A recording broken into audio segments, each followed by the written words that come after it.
السلام عليكم، ازيكم يا جماعه؟ عاملين ايه؟ اتمنى انكم تكونوا كويسين وبخير. الفيديو ده مهم جدا جدا. طبعا كل الناس تفضل تقول لي انت كل مره تقولي الفيديو ده مهم جدا جدا والفيديو ده مهم جدا جدا، بس بجد يا جماعه والله العظيم الفيديو اللي بقول عليه مهم جدا فهو بيكون بجد مهم جدا. الفيديو اللي بيتقال عليه مهم بيكون الطلب من ناس كتير فيكم، فعلشان كده بالنسبه لي هو بيكون مهم جدا لان في فئه كبيره طلبت الفيديو ده.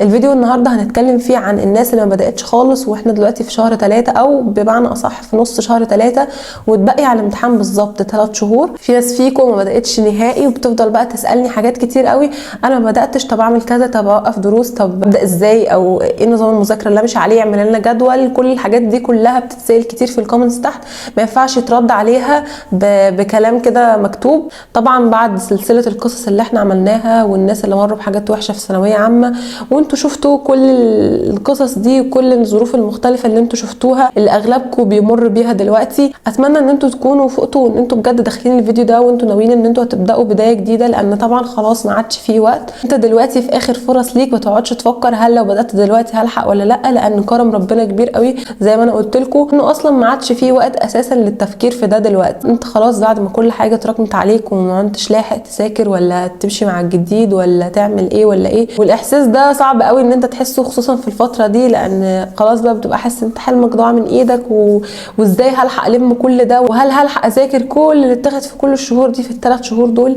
ايوه هتلحق تذاكر كل اللي اتاخد في الفتره اللي فاتت دي كلها في ال3 شهور دول، لان ال3 شهور دول مش شويه، 3 شهور دول كتير قوي. انت معاك 90 يوم، 90 يوم دول كتير قوي تعمل فيهم حاجات كتيره جدا. ايه بقى اللي انت المفروض تعمله في ال90 يوم دول؟ اول حاجه وهي هتوقف الدروس. طبعا انتوا اكيد مستغربين ان انا اللي بقول كده، لان انا ضد فكره توقيف الدروس دي نهائي نهائي نهائي، وانا ما زلت لحد دلوقتي ضد فكره توقيف الدروس، علشان الناس اللي بادئين اصلا من اول السنه وبيذاكروا والدنيا تمام عندهم هيجوا يسمعوا الفيديو ده مثلا فهيوقفوا دروس. لا، اوعى اوعى اوعى. لو انت ماشي صح ومش مراكم عليك حاجه، او ان انت اصلا بادئ اصلا من اول السنه، الكلام ده للناس اللي ما بداتش خالص. لو انت بادئ من اول السنه واخد الكلام ده على نفسك وبتقول ان انت هتوقف دروس، اوعى تعمل كده، لان دي غلطه كبيره جدا واوعوا تقعوا فيها، وده لاسباب كتير جدا جدا جدا اكيد كلكم عارفينها، ان انتوا صدقوني هتراكموا عليكم كميه حاجات مش طبيعيه. احنا دلوقتي ليه بقى بنقول الناس اللي ما بداتش خالص من اول السنه هم اللي هيوقفوا دروس؟ طبعا لان انتوا دلوقتي في الفتره دي الحاجات الجديده اللي بتتاخد انتوا اصلا مش مستوعبينها ومش فاهمينها، علشان الحاجات دي ممكن تكون مترتبه على حاجات تانية قبلها، فانتوا مش عارفين تفهموها ومش عارفين تستوعبوا ايه اللي بيتقال. فانت كده كده كانك بتضيع وقت. انت بتاخد مثلا من يومك 6 ساعات او 7 ساعات في الدروس مثلا، على حسب انت بتاخد في وقت قد ايه، بتاخد منك وقت كبير جدا، وفي نفس الوقت انت ما بتستفادش، لان الحاجات اللي بتتاخد دلوقتي دي انت اصلا مش عارف اللي قبلها علشان تعرفها، او حتى لو هي مش مرتبطه باللي قبلها فبرضه انت حاسس ان انت مش عارف تلم الدنيا، ولا عارف تبدا بالجديد ولا تبدا بالقديم. بنسبه كبيره بيكون اللي بيتاخد دلوقتي ممكن يكون ليه علاقه كبيره باللي قبل كده، فانت هتوفر وقتك والوقت اللي انت بتنزله في الدروس ده كله في ان انت تبدا تقعد في البيت. هيكون عندك وقت كبير خصوصا في شهر رمضان، هيكون عندك وقت كبير جدا. طبعا الوقت اللي انت كنت بتاخده في الدروس بره هتاخد الوقت ده في ان انت هتبدا بقى من اول وجديد. طبعا انت مش هتبدا من الاخر او هتبدا مع الناس اللي ماشيين دلوقتي، انت هتبدا من نقطه الصفر، من بدايه،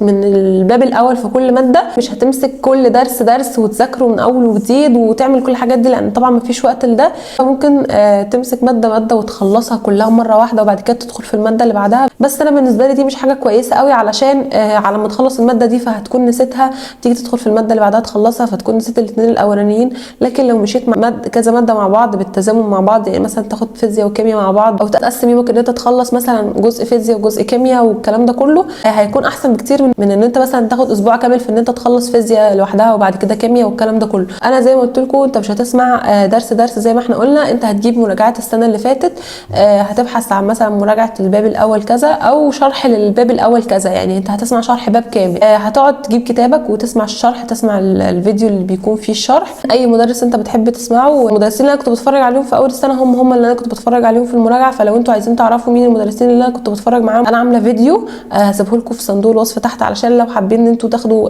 افكار يعني او ترشيحات لمدرسين معينين، يعني هتشوف اي مدرس من المدرسين دول او اي مدرس انت بتحب تتفرج عليه وهتفتح شرح الفيديو وهتسمع الفيديو كامل. مثلا هيكون شرح الباب الاول فيزياء، وهتبدا ان انت تشوف بقى الكلام المكتوب في الكتاب وتكتب لو في اي حاجه زياده، وبعد كده هتذاكر الباب ده وتبدا ان انت تحل عليه من كتب المراجعه. كتاب المراجعه بتاع الامتحان بتهيألي هو كان بنسبه 90% اللي موجود في الاسئله بتاعه الدروس الموجوده في الباب، مثلا في كتاب الامتحان بتاع السنه الاساسي مش بتاع المراجعه. الاسئله اللي كانت موجوده هي الاسئله اللي موجوده في كتاب المراجعه بتاع الامتحان برضو. الباب الاول كله هم مجمعين الاسئله اللي موجوده في كل درس وحاطينها في مراجعه الباب. يكون في مثلا حوالي 150 سؤال على الباب كله، تبدا ان انت تحلهم وكده تكون خلصت باب مثلا فيزياء، تبدا تمسك باب كيمياء برضو وتخلصه بنفس الطريقه دي. ايا كان بقى ايه اللي انت هتعمله. طبعا انا ما ينفعش اعمل لكم جدول لان كل واحد فيكم هو اللي عارف هينظم نفسه ازاي، وهو اللي عارف حابب يعمل ايه، هل هيخلص كله مره واحده، هل ما قدرته ان هو يخلص باب كامل في يوم او ايا كان. المهم ان انتوا تقسفوا عدد ساعات المذاكره بتاعتكم، ما تضيعش اي دقيقه في اي لعب لان خلاص ما عادش فيه وقت وانت مزنوق اصلا.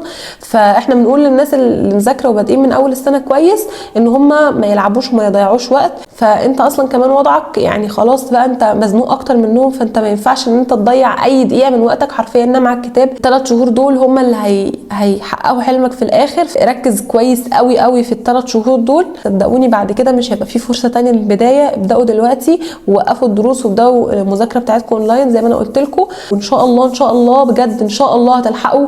زي ما قصص ناس كتير قوي انتوا سمعتوهم بداوا في شهر 2 وفي شهر 3 ولحقوا والحمد لله دخلوا الكليات اللي هم عايزينها. توفيق ليكم كلكم، حلوا كتير جدا جدا على الحاجه اللي هتذاكروها، حلوا كتير قوي لان هو ده اللي هيعوض ان انت ما ذاكرتش من اول السنه. لازم تحل كتير قوي علشان تبقى عندك خبره في حل الاسئله، وتبقى يعني بالنسبه لك ما حسيتش بالفرق ان انت مثلا ما بداتش من اول السنه. حاولوا ان انتوا تحلوا كتير قوي قوي لان هو الحل اللي هيخليك متاكد ان انت فهمت الباب ده كويس ولا لا، وهو اللي هيخليك تعرف هل انت ماشي صح ولا لا. ولو اي حاجه وقفت معاكم في الحل المدرسين بيكونوا منزلين حل الكتب دي، ابداوا افتحوا الحل وشوفوا لو اي حاجه وقفت معاكم، شوفوا حلها عامل ازاي وشوفوا اللي بيحل فكر في السؤال ازاي، وابدا ارجع تاني حله لوحدك وهتلاقي ان الدنيا ماشيه معاكم وان شاء الله تلحقوا تخلصوا. شدوا حيلكم يا جماعه بجد، ركزوا في ال3 شهور اللي جايين دول وان شاء الله ان شاء الله كلكم هتحققوا احلامكم وتدخلوا الكليات اللي انتوا عايزينها. وبس كده انا خلصت الفيديو بتاعي. يا ريت لو عجبكم الفيديو ما تنسوش تعملوا لي لايك، وطبعا تشتركوا في القناه وتشيروا الفيديو ده لكل اصحابكم اللي انتوا عارفين ان هم ما بداوش لسه، وتقولوا لي رايكم في الكومنت. وبتهيالي انا كده جاوبت على اغلب الاسئله اللي كانت بتتسال في الكومنتس في الفيديو ده. بس كده، باي باي.